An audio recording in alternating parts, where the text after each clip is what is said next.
Chapter 4. Must have been a wildfire, Mom said. California's had some big ones lately. They drove more slowly, and Josh took it all in. He'd seen some videos of wildfires.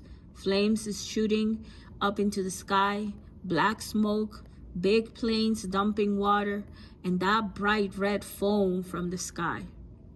But none of it seemed real. It was like a clip from a disaster movie, or even a video game. Josh hadn't thought about what it really meant for a whole forest to burn up. Now Josh gaped at the dead trees around him. There had to be thousands of them. They reminded him of skeletons, all bare and charred and twisted, their spiked branches reaching out like bunny arms. He was glad when he and Mom finally drove out of the burned area, and the forest turned green again.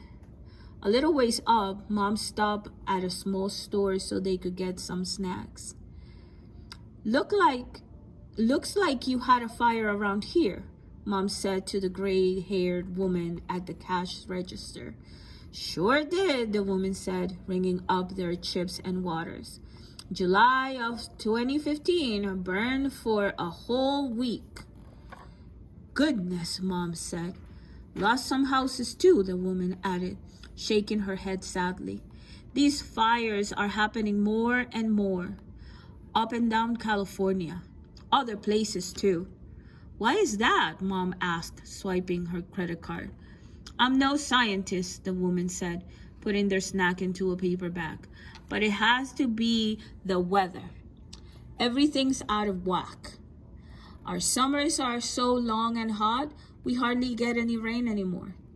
Our weather's strange in New York City too, Mom said. That's for sure, Josh thought.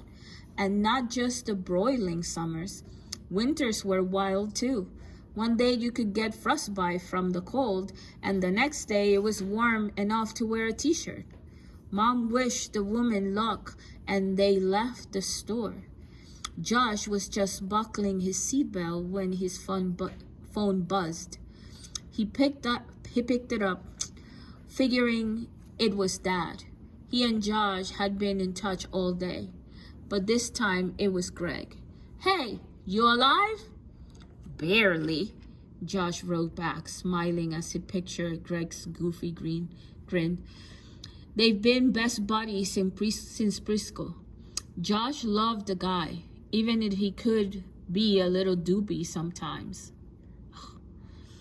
Like a couple of nights ago, they've been playing video games in Josh's basement, wolfing down chips and Oreos. Suddenly, Greg turned to him and said, Don't worry, I hear your dad probably won't have to go to jail for too long. Josh had just stared at Greg, amazed that he could make such a dumb joke. I'm kidding, Greg said quickly. I know, Josh said, but it's not funny. Mom and Dad were still pretty upset about Dad getting arrested for no reason. I'm really sorry, Greg said. And for a second, Josh was afraid Greg was going to start crying. Forget it, Josh said, giving Greg a friendly shove. He knew Greg wasn't trying to be mean, and why wreck a fun night? Too bad Greg wasn't here with him now. This car ride would be more exciting. They texted back and forth about the Yankees until Greg had to go. Don't have too much fun, Greg wrote. Josh signed off with a googly-eyed tongue-out emoji. An hour later, Mom turned off the main street onto a skinny dirt road. They bumped along, driving deeper and deeper into the woods. Finally, they came to a small white house. How charming, Mom said as they stepped out of the car. Josh guessed so. The house had a front porch with a picnic table and 2 rocking chairs. There were pots of flowers everywhere and all kinds of birds chirping and swooping around. It reminded Josh of a house from a kid's picture book. He half expected Goldilocks to come skipping out of the front door. They heard voices, A woman and a girl echoing somewhere outside in the back of the house. Why don't you grab the suitcases and bring them to the porch? Mom said to Josh. I'll go find Holly and Nicole. Josh hauled his duffel and Mom's suitcase up to the porch, then walked back to the car. He looked around some more, squinting in the sun. No baseball hoop? No basketball hoop? And he doubted there was a pool. Josh's heart sank, and he imagined the boring week ahead. He fished his phone out of his pocket. He made a funny bored face and snapped a selfie for Dad. Hi from the middle of nowhere, he typed. But then when he tried to send it, it wouldn't go through.